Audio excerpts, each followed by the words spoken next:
ময়মনসিংহ উন্নয়ন কর্তৃপক্ষের নবনিযুক্ত চেয়ারম্যান অতিরিক্ত সচিব পদমর্যাদায় জননেতা জনাব মোতাহার হোসেন তালুকদারকে ফুলের শুভেচ্ছা ও উষ্ণ অভ্যর্থনা জানানো হয়েছে।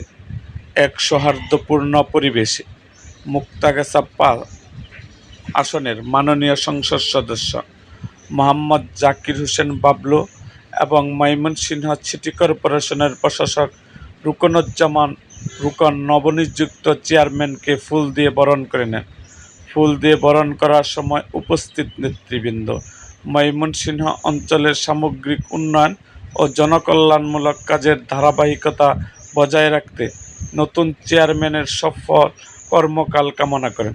সেই সাথে তারা আশাবাদ ব্যক্ত করেন যে মোতাহার হোসেন তালুকদারের যোগ্য নেতৃত্বে ময়মনসিংহ উন্নয়ন কর্তৃপক্ষ আরও গতিশীল এবং জনবান্ধব প্রতিষ্ঠানে পরিণত হবে। অনুষ্ঠানে স্থানীয় প্রশাসনের ঊর্ধ্বতন কর্মকর্তা ও রাজনৈতিক ব্যক্তিবর্গ উপস্থিত ছিলেন।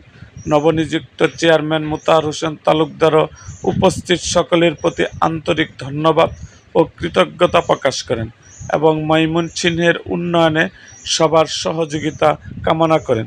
এরকম আরও ভিডিও পেতে এবং রাজনৈতিক অঙ্গনের নানা ঘটনা ও ইতিহাস জানতে আমাদের মুক্তাগাছার ইতিহাস মিডিয়া ইউটিউব চ্যানেলটিকে সাবস্ক্রাইব করুন এবং পাশে থাকা বেল আইকনটি বাজিয়ে দিন।